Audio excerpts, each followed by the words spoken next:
Honors Algebra 2, Chapter 1, Section 6. Yesterday we talked about 1415, basic problem solving and rewriting formulas. Today we're doing linear inequalities, and all we're really going to do is add in inequality into the solving equation part that we did a couple days ago in 1.3. We are going to talk about compound inequalities and make sure we can graph inequalities. First part is going to be pretty quick. We're going to review basically how to create number lines. Again, we talk about how it's a line with numbers from -5 to 5. So what the problem's asking here. I'll put a 0 here, and that's good. I don't have to show every little tick mark. Symbols, you need to know them by name. So this is less than. And then you think about how an L is. The less than symbol looks similar to a slanted L. Then we have greater than. And it's not enough to do the old alligator trick. You need to know them by name. And then these are going to be less than, and then we have less than or equal to. Less than or equal to.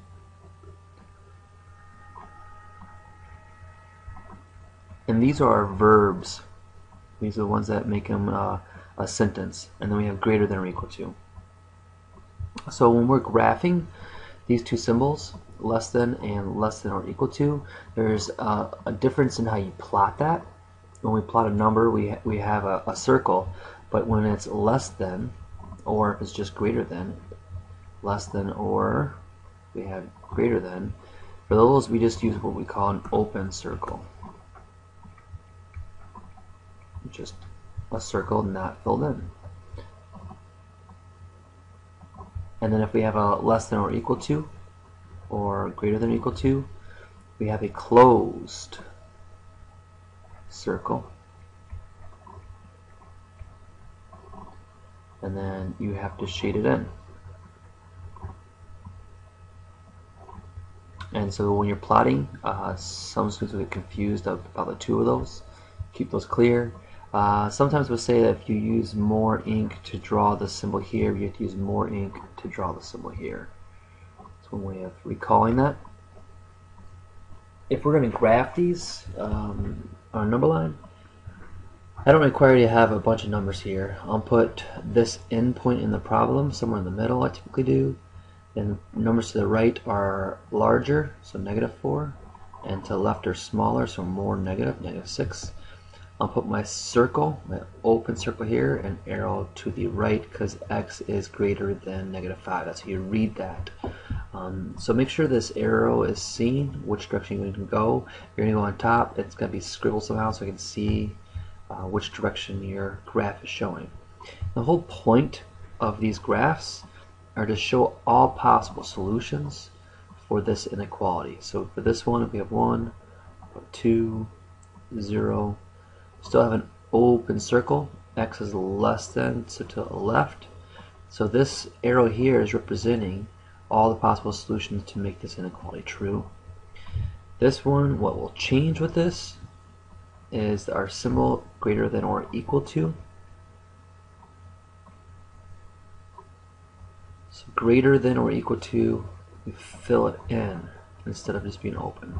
And greater than to the right. Now these last two are a little different. I'll throw students for a loop. If we read this, it says -3 is less than or equal to x. So if I say that ln dot is smaller than an NBA basketball player, I can also say that the NBA basketball player is taller than ln dot is. So I can read that backwards. We can do the same thing with this problem. -3 is less than or equal to x. I can also say x, we reverse it, is greater than or equal to -3. So a lot of you prefer the variable coming first. It doesn't have to be written that way, so make sure you're careful when you graph that you know which direction the arrow is still going.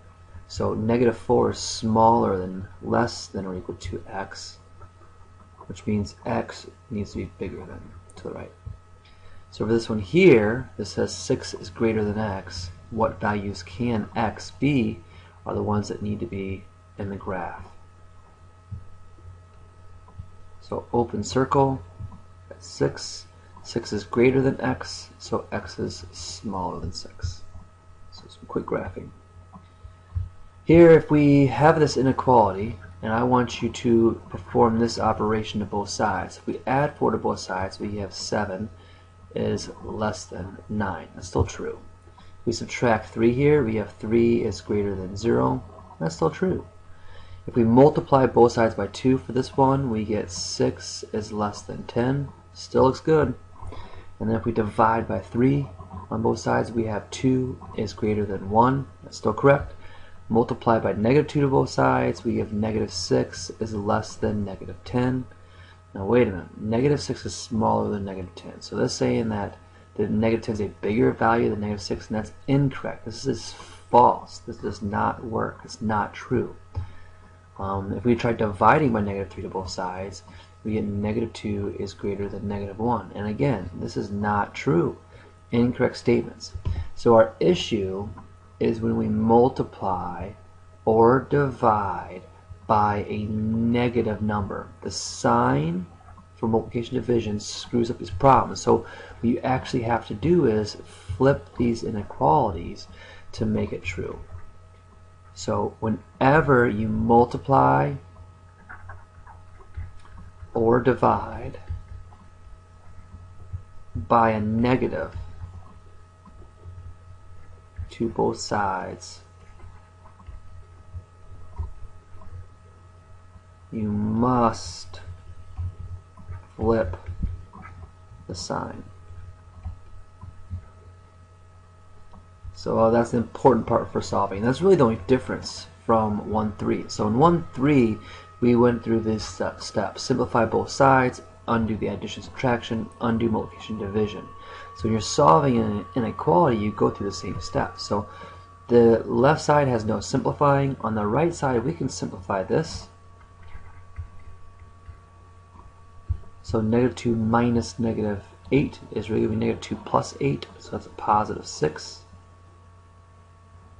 Then we want to add 6 to both sides. So negative 2x, adding 6 to both sides, greater than 12. Now notice how my symbol is not changed here. Greater than, greater than, greater than. Don't change them to equal signs. Keep them the same symbol unless we do this. Right here we are dividing both sides by a negative. So then we have to flip the sign here to keep this true. So make sure star this, divide by a negative to both sides, or if you multiply by a negative to both sides, you have to flip the inequality. It's really the only new step. So here we can still distribute.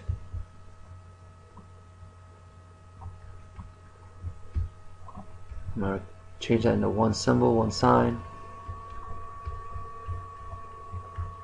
I want to put the variables on the same side. I'm going to add 4x here just to keep them positive.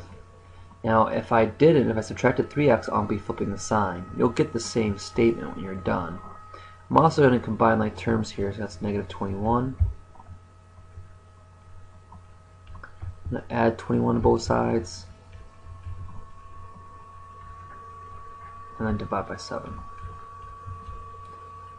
So x is less than or equal to 4. And I can check to make sure I'm correct here. I can plug in any value less than 4 and it should be true in this statement as well.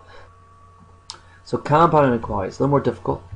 So a compound inequality is just consists of two inequalities connected by and or. So we're going to use those two words to connect the inequalities. Any hunters out there, you might have a compound bowl. You just have more than one string, two strings. That's where that word kind of connects to the inequality. Graphing, to graph, you just graph both inequalities. So if I have this compound inequality, 0 is less than x, and x is less than or equal to 4. This compound inequality has 2 written in 1. You could split them apart, so I can take just the left-hand side here. So this portion right here is one inequality. The other portion would be from the x to the right. Those are the two inequalities that are written here. You could write them individually, and then you could graph each one individually. I'm actually going to graph them both on the same one. So if I graph the purple one, 0 is less than x, so x has got to be greater than that. So open circle. Then my arrow is going to go to the right. this direction. Let me graph the red one. So we have 4 closed in circle, arrow goes to the left. So the answer to both of these is where all these overlap. So I'm going to do blue. So we have a filled in circle here, and then we have where these overlap, they connect, and then a closed circle. And that would be the compound graph. So we can go backwards here. If I have this inequality, what would the equation be? So the red shading in the line is the actual variable. That's going to be x. So now what is x? How does it compare to this endpoint over here that's open? It's open, so it's got to be greater than or less than. Since my arrow is left of that, it's going to be less than that, smaller than it, so it's less than that number 6. So that's one inequality. Now if I look to the opposite side, the red is the x is bigger than -1. So I'm going to write it backwards. I'm writing this backwards, going right to left. So x is actually greater than -1, and it's or equal to because it's filled in.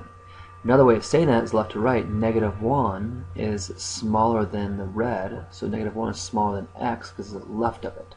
So that would be the compound inequality for that graph. For compound inequalities, if you're solving these, the word and the compound, you isolate the variable between the inequalities. So you have a variable in the middle, you keep it in the middle, and you move all the other numbers away from it. If you have the word or, you're going to have 2 separate inequalities. You just solve each one individually to find the value.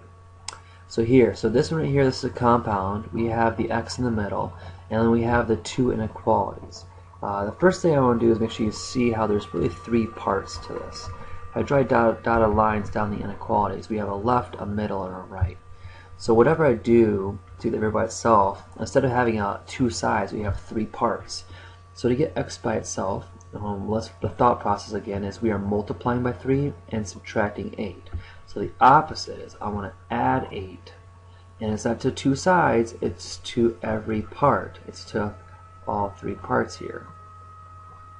So if I do that, I get positive here. Positive 6, keep the symbol, is less than or equal to 3x, which is less than 18.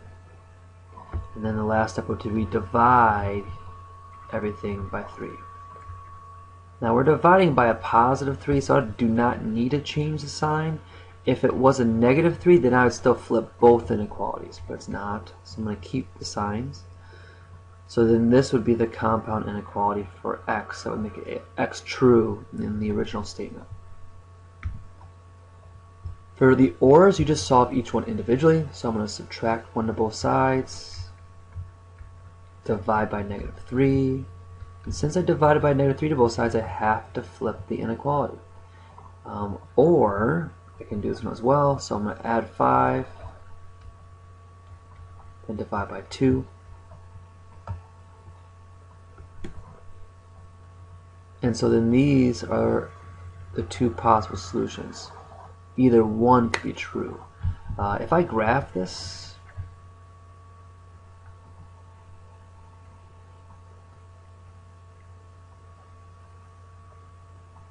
so 6 would be over here. X is going to be greater than 6, and x is going to be greater than -1. So the actual solutions for this part right here, it has no meaning. The greater than 6 doesn't mean anything because the greater than -1 actually includes that. So this is kind of an odd one. Usually the arrows either go the same towards each other or the opposite directions. And we'll talk more about that in 1.7, which is tomorrow. So today we talk about inequalities briefly, just last solving and graphing. Tomorrow we'll do absolute values, which is a little more difficult for students to get a hold of, especially when you're doing absolute value inequalities. Sounds great. We'll rock and roll tomorrow, and test is coming up soon. Make sure you stay with the lessons. You understand, you can check these off as you go through to make sure if you understand them. If there's any you cannot check, you need to be asking questions and ready to go. You can put your questions on YouTube and I will try to respond to them. If not, we'll see you in class tomorrow.